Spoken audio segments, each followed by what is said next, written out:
Welcome to Bringing Jesus Back into Focus, Part 5. Or rather Part 5 of Matthew. Sorry, Part 5 of the Gospel of Matthew.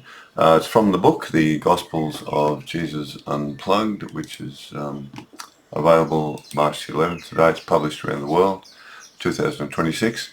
I was born into the Jewish Christian Catholic Church, but I left when I was 16 or 17.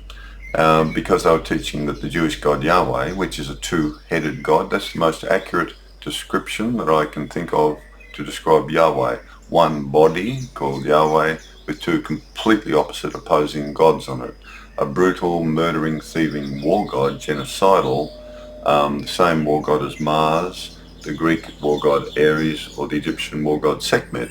So the Roman war god Mars, Ares, Sekhmet, they were all brutal, murdering, genocidal killers. They'd use their temples, they'd go there and pray, and off they go to war and kill and steal people's lands and steal their riches. Well, guess what? The Jews did exactly the same thing. They prayed to exactly the same God called Mars, Ares, Sekhmet, Yahweh, one. This is the problem with the Jews. Yahweh, one. The war god, stinking war god. Off they go to Jericho, kill, slaughter, and steal all the land. Same as the Romans, the Greeks, and everyone. The Romans, of course, had Pax, the god of peace. Ares had Irene, another god of peace and love. And the Egyptians also had another god that was a calming effect. But they had different temples, different names, different gods, because they were different. They're different life forces. One's evil, brutal, dark, satanic, a war god, that's Yahweh one. Then you've got a god of love, Pax, Irene. And the other cultures had gods of love. When you went to that temple, you prayed to help us make peace with these people and share the river or share the fields or something. Go to the other war god, let's go and help us go and take all their land. We just want it. We decided we just want it for ourselves. So they go to the war god temple. Now the Jews were, of course, deceptive. They were deceiving, lying. What they said was, let's make our loving God, this different God, let's call that loving God by the same name as our brutal, violent, satanic war god, Yahweh. That way we'll have this God of love who we can say is Yahweh, then we can go and kill and murder and steal, and we say, well, that's Yahweh too. Love and hate, dualistic, darkness. So the Jewish religion is a dark religion because it's dualistic. They worship two completely opposing forces, opposite gods, and the best description and the most accurate in the world is my simple description. It's a two-headed God. One body called Yahweh with two very different gods. And of course they built one temple for the two gods to be in. The Romans were honest, and the Greeks and the Egyptians, everyone else was honest. They built a separate temple for the different god. They're opposing forces, white and black, dark and light. They're not the same. Darkness isn't light. It's the opposite. So that's a dualistic religion. So I had to write these gospel books because I went around recently to visit churches the last 5 or so years. And a lot of them were just synagogues. They just went on and on about the Jewish religion, the Old Testament, and the book of Revelation, the greatest slanderous book ever written about Jesus and the loving Creator. So this is the book, and we're up to Matthew, and we're reading that. The back cover is Jesus taught we can all experience an inner spiritual awakening if we search for it. He called this the treasure hidden in the field of earth or flesh. This is our eternal spiritual identity, empowered only by the loving spiritual life force of our loving Creator. Our bodies of flesh are only temporary and empowered by earthly things, and all flesh dies. Only our spiritual body and soul mind of love lives on to come into the presence of our loving Creator to reap as we have sown. His teachings and spiritual way of love and non-violence can help awaken us all into a new spiritual life here on earth, leading us to the heavenly spiritual world of love after death. Jesus taught we all have two different bodies with us in one, and he said that the spiritual body, being eternal, is the most important to be healthy and well in spirit. He provides us with the spiritual instructions to follow and become at one with, to be awakened and transformed into spiritual children of light of our loving spiritual Creator in heaven. You can read the rest if you like, but it's basically saying these Gospels are not containing any Jewish overlays or false distortions. That's the content of the book. Matthew, Mark, Luke and John, the general Gospels are there, but I've also collected sayings from those 4 Gospels, and Thomas also, the 5th Gospel, and I have consolidated all the sayings For example, his words save us. He says that in different ways 17 times. In different ways he says it. The person who builds the house on the rock of my words can't be overcome. And I've put them all together because a lot of Jewish Christians were saying it's only his blood that saves you. I was even condemned by Jewish Christians saying if I didn't believe his blood saved me, I wouldn't go to heaven.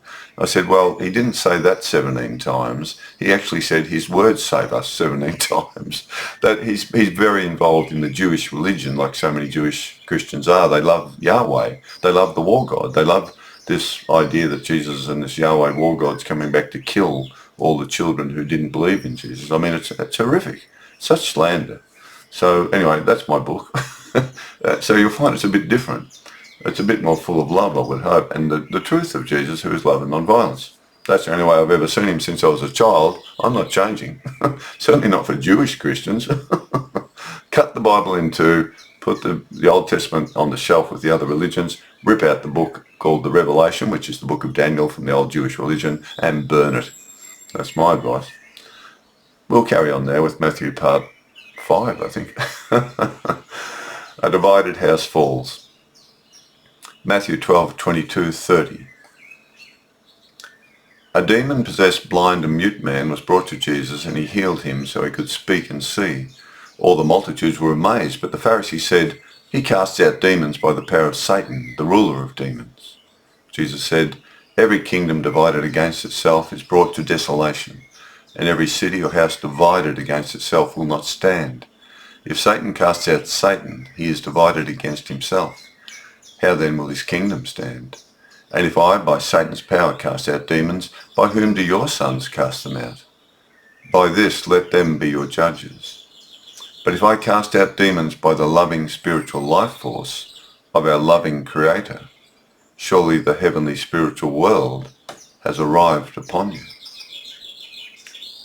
Or how can anyone enter a strong man's house and carry off his property unless he first binds the strong man? Then he will be able to plunder his house. He who is not with me is against me, and he who does not gather with me scatters abroad. Thomas, saying 103, Jesus said, blessed is the person who knows where the robbers will enter. Then the person may arise and bring his resources together and prepare himself before they break in. Author. Jesus often warns us not to be divided within ourselves, or we will be in darkness, and our spiritual house will fall, but always be at one only with love.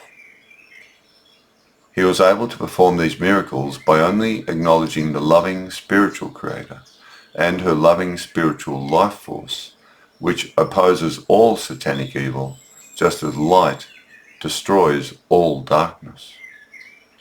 The Jews worshipped a satanic war god, along with a god of love, and called them both Yahweh. So that was poisoning the understanding of the one true, loving spiritual Creator. He also warns us not to lose our spiritual strength by being tempted and having our spirits bound by sin. For only if we let temptation and sin into our spiritual home and life can we be robbed of our spiritual merit and life force.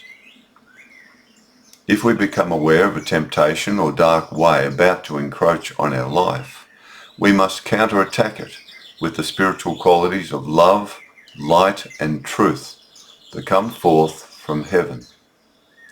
All children in this world who follow the spiritual way of love and non-violence that Jesus taught are with him. No sign given. Matthew 12:38-39. Then some scribes and Pharisees began to argue with Jesus and to test him. They asked him to give them a sign from heaven. He sighed deeply in his spirit and said, why does this evil generation seek a wondrous sign? Truly I say to you, no wondrous sign shall be given to this generation. When it is evening, you say, it will be fair weather, for the sky is red, and in the morning, it will be foul weather today, for the sky is red and threatening. Hypocrites, you know how to discern the face of the sky, but you cannot discern the signs of the times. Thomas, 91. They said to Jesus, "Tell us who you are so we can believe in you." He said to them, "You study the face of the sky and the earth, but you have not come to know the one who is before you, and you do not know how to understand this moment." Author. The Jews who opposed Jesus rejected him and his spiritual teachings that could transform them. Instead, they wanted a wondrous magic trick to believe in him, but that does not produce the spiritual awakening that his words do when they are heard and understood. We have to remember his main goal was to awaken us up into our spiritual body before our body of flesh dies, including the Jewish leaders who were corrupted with this two-headed God, the war God they were worshipping and killing and murdering and stealing in the name of Yahweh One. So he was trying to wake them up through his teachings, bring them to the one spiritual loving creator, but he had to do it in a very wise way, because if he blasphemed the two-headed God Yahweh, they would have stoned him to death straight away. They were always trying to kill him, trying to catch him out, accusing him of blaspheming, but he always managed to move away from it or out of it or get out of the crowd before they killed him, until later on when he finally said, "Look, I think I better demonstrate what I'm talking about. We've all got two bodies. I'll let them kill my body of flesh." But so he wasn't into just performing tricks with this incredible loving life force from heaven. Very few anything like that. He did the water into wine. He multiplied the loaves and fishes, of course, but that was the children were hungry. The people were hungry. They were suffering. So again, reducing suffering. Nearly all his miracles were reducing suffering, sickness, disease, etc. He walked on the water was another miracle. Well, that was because he had a spiritual body that was fully awakened. As mine, I should get mine fully awakened, and you should too. We all should. Then no one could join an army. You can't join an army if you're a spiritual child, a Navy and Air Force, and drop a bomb on another child of the divine creator in heaven. You can't do it because you're a spiritual child from heaven now. We're in the earth still, but only temporary. Our bodies all die, flesh bodies. So we need that to happen, but it's only his words that can do that. His miraculous tricks wouldn't do it, and even bringing people, healing them, I mean, it didn't convert everybody, but it certainly astounded everybody. Then they listened to his words because he performed the miracle. The miracle was sort of the offering he gave to them to come to him. He could heal their physical body, so perform a sign or a wonder. But then the idea was he wanted them to understand, look, your body of flesh is going to die, but you've got another body that's eternal. It's spiritual, but it's only love. So I'm going to try to give you these words now to help you understand how to become that body, because that's the one that's leaving when you die. Your body of flesh doesn't rise from the dirt, it returns to the dirt. Your spirit returns to the spiritual creator who's only love. So you must be love to enter her world. So these, material sort of children want him to perform a miraculous trick, Then they might believe him. But the thing was, it's his words they needed to understand. Then they didn't. You don't need a miracle. You just need his words. Although I wouldn't mind a miracle healing at the moment, but that's another story. The doctors in Melbourne have left me to die in agony, but I've got too much evidence. They don't like it when you've got evidence that they're incompetent and negligent. Unclean spirit returns. Matthew 12:43-45. Jesus said, "When an unclean spirit goes out of a man, it passes through dry places, seeking rest, but does not find any. Then it says, I will return to the house from which I came out from. And when it comes back, it finds it unoccupied, swept and put in order. Then it goes and takes with it 7 other spirits more wicked than itself, and they enter and dwell there, and the last state of that man is worse than the first. So shall it be with this wicked generation." Author. Although Jesus is sort of talking about the Jewish corruption and stuff and worshipping a war god and things, it's a warning he's giving here to all of us. Because we can all sin. The idea is, well, you've got to stop and clean your house. See, he comes back and finds the house unoccupied. The evil spirit sort of thing comes back. The sinful spirit, spiritual nature comes back, and it finds the house is unoccupied, swept and put in order, nice and clean. Because when you stop sinning, you become clean again. You see, the house, your spiritual house is clean. But generally, author, once we clear ourselves of all wrongdoings and bad habits, we must never let them into our life again, as they may have left an imprint that is easily reignited and could make matters worse. As we all know, in this material world with a material body of flesh and sensations and the brain and feelings and stuff, and with drugs or alcohol or whatever it is, the more we become addicted to something, it's harder to stop. But then when you do stop, the trigger mechanism is it's like a light trigger, and you can make things much worse for yourself if you fall down again after coming out of sin. You just don't go, you just leave it behind you. It's like I liken it to a seed that was growing a weed, and you've chopped down the weed. You've decided to end the sin, so you've chopped the weed. It's not bearing any more sinful fruit, but you got to dig the root out as well. Being a gardener, my career was gardening, so I got a fungal infection in the body. But you dig the root out as well as chop the top down, so no more sinful fruits come about. But you got to dig the root out as well. So then the whole thing just withers. So you can't water it and it just dies. And you don't try to replant another seed, whatever you do, because that same thing will grow much faster because you know all about it. You know what that sin was all about. So you can slide into it much more easily. So that's the main warning there. Is once, if you've committed some wrongdoings, whatever it is, whatever it may be, it's a shadow thing, it's a dark thing, it's a false thing.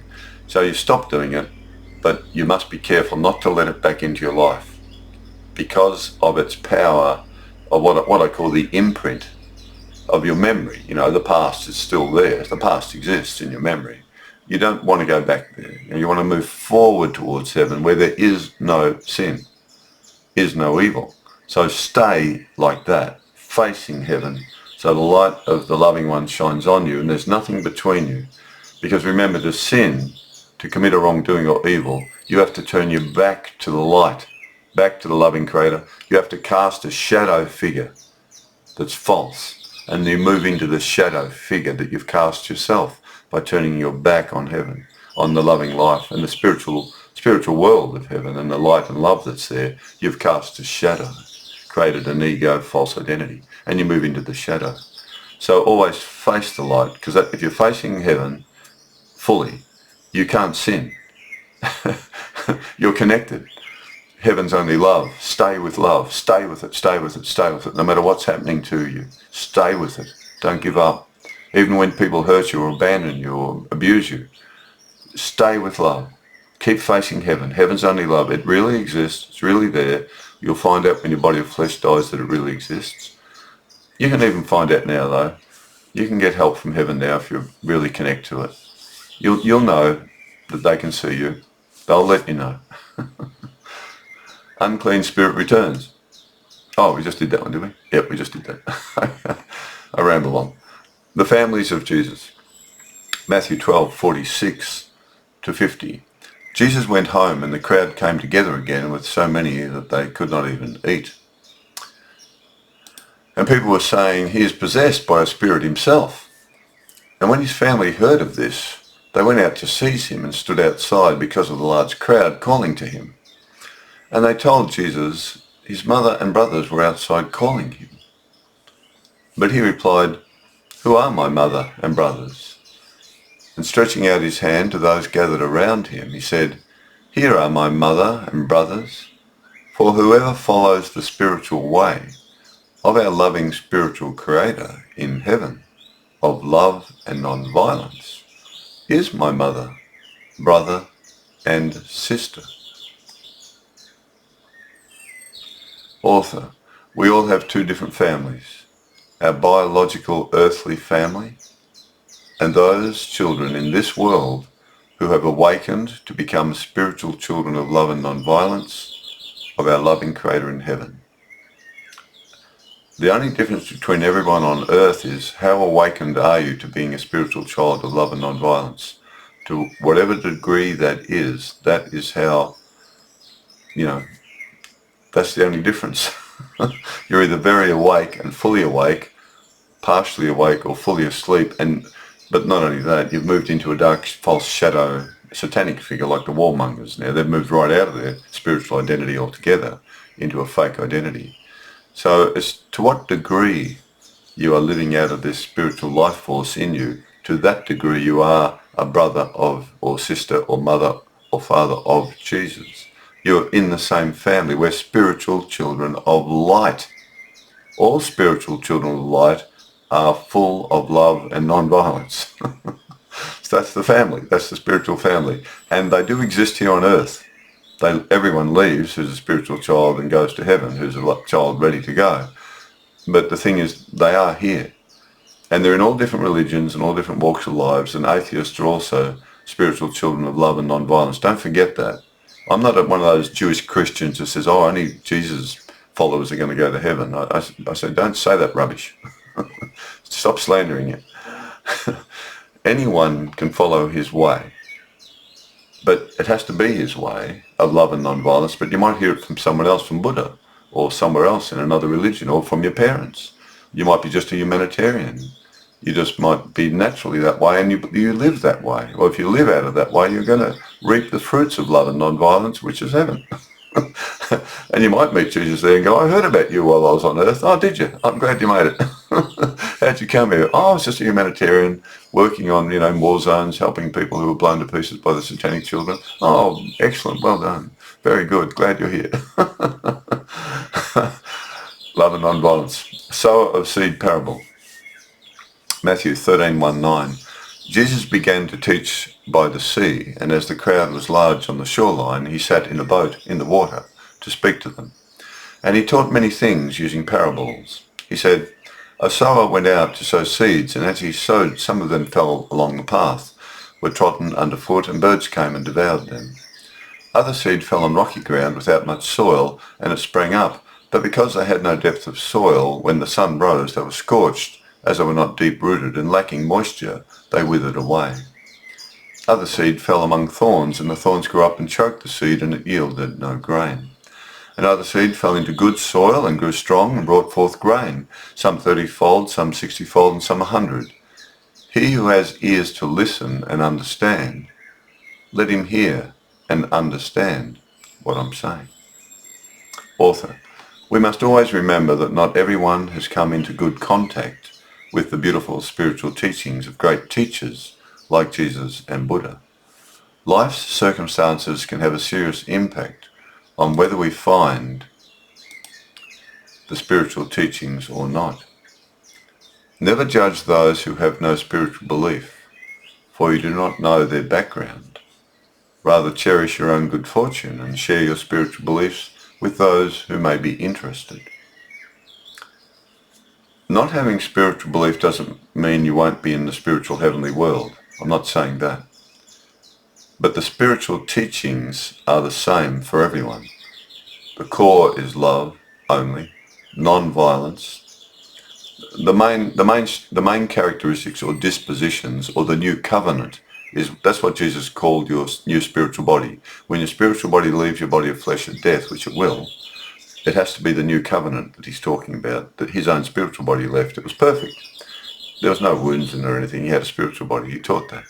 But the spiritual body's covenant, and the proper Greek translation is disposition, the new disposition. And disposition means the natural characteristics of who you are. What's your disposition? Well, this is your disposition as a spiritual child to enter heaven from here. Love, compassion, non-violence, forgiveness, equanimity. Reach out and help others who have fallen down. Then you've got generosity and other things as well. But they're the absolute core of your character. Love, compassion, non-violence, forgiveness, equanimity towards all, and help others, serve others. You don't have to know anything or believe in heaven at all. If you're living that way, you are living out of your spiritual body and spiritual mind, but you just don't know it. No one's told you probably. Or if they've told you, you just don't really notice it much or care much about it, because you're already in the spirit. You're already in love. That's all that matters. That's why a lot of children don't care about religions anymore much, because they're already loving anyway. And that's the goal of Jesus' teachings, to become at one with love. So they love their family and kids, and they don't go to churches and religions. And look what's happening in all the religions of the world anyway. So they stay out of it. But they're filled with love, so they don't feel a need for it. But mind you, you can get trapped in the material world. Spiritual teachings are extremely valuable. They are the Malways that lead you to heaven. Why parables? Matthew 13:10, 13 and 16:17. The disciples came to Jesus asking him, "Why do you speak to them in parables?" He answered, "Because it has been given to you to know the mysteries of the heavenly spiritual world, but to them it cannot be given yet. For whoever has more will be given, and he will have an abundance of understanding. But whoever has no understanding, what he already has must first be taken away. Therefore, I speak to them in parables, for they will not see or understand what they hear, if I give the same to them as I do to you. Blessed are your eyes, for they see, and your ears, for they hear and understand. For truly I say to you that many good prophets and righteous men desired to see what you see, and did not see it, and to hear what you hear, and they did not hear it." Thomas 38, Jesus said, "Often these sayings that I am telling you have been desired to be heard, but you have no one else from who to hear them. There will be days when you seek me, but will not find me." Author. The disciples were with Jesus daily, and he taught them daily, slowly taking away their old two-headed Yahweh God beliefs and bringing them into a spiritual awakening that would transform them and lead them to our loving spiritual Creator in the heavenly spiritual world. Other children hearing him for the first time teach this new spiritual understanding needed a gentler approach with simple parables and analogies that held a deeper spiritual meaning within them. This avoided a serious backlash from occurring between the believers in the two-headed God Yahweh of the Jews and the one true loving spiritual Creator and way of love and non-violence that Jesus taught about. Then over time they could slowly receive higher teachings and be led out of the dualistic religion of the Jews into the monotheistic spiritual way of Jesus and our loving spiritual Creator. So the parables are beautiful because simple women making bread, and he talks about heaven's like yeast put in flour that rises. Every woman who makes bread would understand something about that. Yeah, if you don't put the yeast in, it doesn't rise. If you don't, become spiritual, you won't rise to heaven, sort of thing. So it's really, I love his saying. I've always loved his words. I'm lucky. I've never been interested in the Jewish religion much, or the Book of Revelation, which is a load of rubbish. But his words have always really been deep in my heart. I'm very blessed from heaven that bit of luck happened. They must have known I was going to do this in my later years. Sower of seed explained, Matthew 13:18 to 23. Jesus sent the crowds away, and his disciples came to ask him to explain the parable's meaning to them.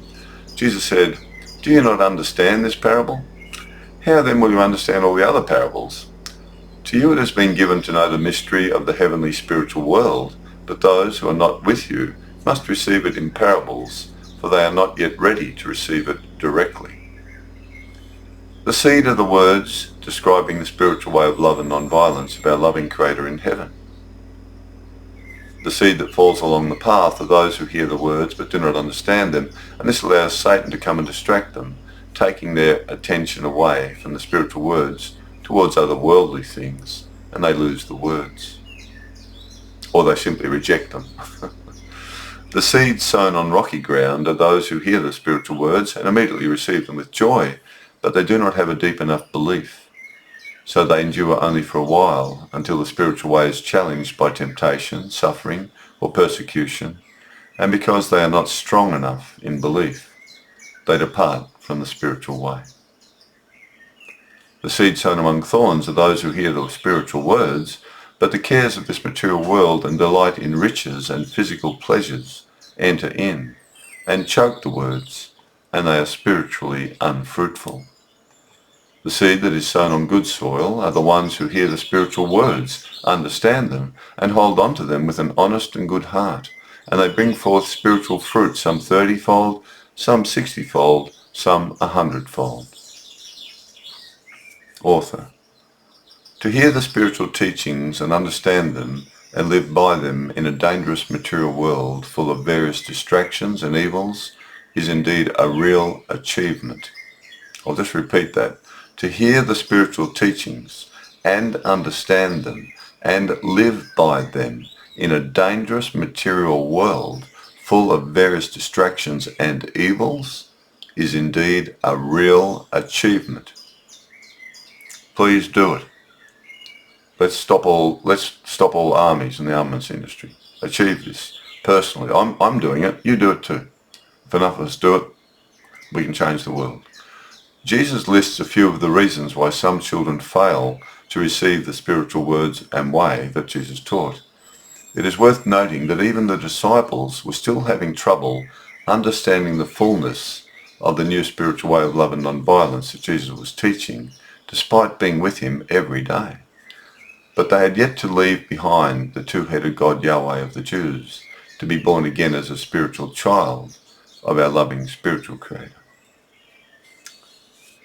Tares and wheat, Matthew 13:24-30. Jesus said, "The kingdom of the heavenly spiritual world is like a person who sowed good seed in his field, but while men slept, his enemy came and sowed false grains among the true wheat and went on his way. When the wheat grain had sprouted and produced a crop, the false grains appeared also amongst them. So the servants came to the owner and said to him, 'Sir, did you not sow good seed in your field? How then does it contain false grains?' He said to them, 'An enemy has done this.' The servants asked, 'Do you want us to go and gather them all up?' But he said, 'No, for while you gather up the false grain, you may uproot the good grain with them. Let both grow until they are harvested, and then gather the false grains into bundles and burn them with the fire, and gather the good grain into my barns.'" Author. Here Jesus is talking about the spiritual law of reaping as we sow. All children who live a true spiritual life will enter the heavenly spiritual world of love. They'll be welcomed into the barn of heaven. A beauty. All those children who have created a false shadow identity to live out of, to commit evil, will have to undergo burning realizations of suffering to be cleansed because of the suffering they cause to others. The harvest time is the day when each one of us passes through our death experience to reap as we have sown. Not an end of world apocalypse as some Jewish Christians wrongly teach.